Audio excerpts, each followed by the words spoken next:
അതോടൊപ്പം തന്നെ പലയിടങ്ങളിൽ നിന്നും ആളുകളെ കാണാതായതിനെ കുറിച്ചിട്ടുള്ള വിവരങ്ങൾ വന്നുകൊണ്ടിരിക്കുന്നു. ഇപ്പോൾ വന്ന രണ്ട് ഫോട്ടോകൾ നമുക്കിപ്പോൾ കാണാൻ കഴിയും. അത് കാണാതായവരെ കുറിച്ചിട്ടുള്ള 2 ഫോട്ടോകളാണ്. അതിൽ ഒരാൾ MC ശ്രീനിവാസൻ എന്നാണ് അദ്ദേഹത്തിൻ്റെ പേര്. അദ്ദേഹത്തിന് 70 വയസ്സാണ്. അദ്ദേഹത്തെ കാണാതായതായി ഭാര്യ പറയുന്നുണ്ട്.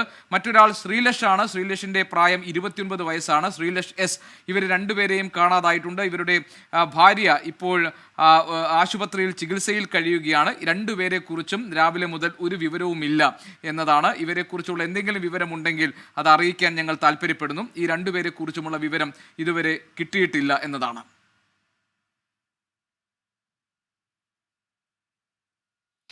വിജയകുമാർ വീണ്ടും ചേരുന്നു ചൂരൽമലയിൽ നിന്ന്. വിജയകുമാർ, ഇനിയുള്ള മണിക്കൂറുകളിൽ ഈ രക്ഷാദൗത്യത്തിന്റെ സ്വഭാവം എന്താണ്? വേണു, ഇനിയുള്ള മണിക്കൂറുകൾ, അതായത് ഈ ജീവനോടെ ഉണ്ടായിരുന്നവര്, അത്തരം സാധ്യതകൾ ഉണ്ടായിരുന്നവരെ മുഴുവൻ നമുക്ക് സുരക്ഷിതരായി ഈ തീരത്തേക്ക് അടുത്ത കേന്ദ്രങ്ങളിലേക്ക് ഒക്കെ എത്തിക്കാൻ കഴിഞ്ഞിട്ടുണ്ട്. അപ്പോൾ ഇനി പ്രധാനപ്പെട്ടത്, ഇനി നിർണായകമാകുന്നത് അവരുടെ ഈ മണ്ണിനടിയിൽ ആരൊക്കെ ഉണ്ട് എന്നുള്ളത് പരിശോധിക്കലാണ്. അതിന് എന്ത് ചെയ്യാൻ കഴിയും എന്നുള്ളതാണ് പ്രധാനം. പ്രത്യേകിച്ച് ഈ മുണ്ടക്കൈ മേഖലയിലേക്ക് ഹെവി മിഷണറി, ഇപ്പോൾ ഹിറ്റാച്ചിയുടെ അതുപോലെ JCB ഇതൊക്കെ എത്തിക്കണമെങ്കിൽ അതിന് പറ്റുന്ന തരത്തിലേക്ക് കാര്യങ്ങൾ അവിടെ മാറിയിട്ടില്ല. അപ്പോൾ നേരത്തെ പറഞ്ഞ ആർമി അതിന് വേണ്ടുന്ന എന്തൊക്കെ ഇൻഫ്രാസ്ട്രക്ചർ അവർക്ക് ഒരുക്കാൻ കഴിയും, താൽക്കാലിക പാലം, ബൈലി പാലം എന്ന് നമ്മൾ പറയാറുള്ള അത്തരം പാലങ്ങളൊക്കെ കൂടുതൽ ഒരുക്കേണ്ടി വരും. അതിലൂടെ മാത്രമേ ഈ വലിയ വാഹനങ്ങളൊക്കെ കൊണ്ടുപോകാൻ പറ്റുന്ന തരത്തിലേക്ക് ഏതെങ്കിലും ക്രമീകരണം ഏർപ്പെടുത്താൻ കഴിയും. അതാണ് ഈ നാളെയൊക്കെ നിർണായകമാകാൻ പോകുന്നത്. മറ്റൊന്ന്, ഇവിടെ പലയിടത്തും, അതായത് വലിയ മരക്കൂട്ടങ്ങൾ എന്ന് വെച്ചാൽ വലിയ മരങ്ങളും പാറയും ഒക്കെ അടിഞ്ഞു കിടക്കുന്ന പല ഭാഗങ്ങളുണ്ട്. ഈ അരുവി പോലെ ഒഴുകുന്നതിന്റെ പല ഭാഗങ്ങളും അത് ഏതാണ്ട് മണ്ണൊക്കെ ഡംപ് ചെയ്ത് കിടക്കുന്ന സ്ഥലങ്ങളാണ്. ഇപ്പോൾ ഈ രക്ഷാപ്രവർത്തകർ ആശങ്കയോടെ പറയുന്നത് അതിലൊക്കെ ധാരാളം ആളുകൾ അവരുടെ ജീവനറ്റ ശരീരങ്ങളുണ്ട് എന്നാണ് പറയുന്നത്.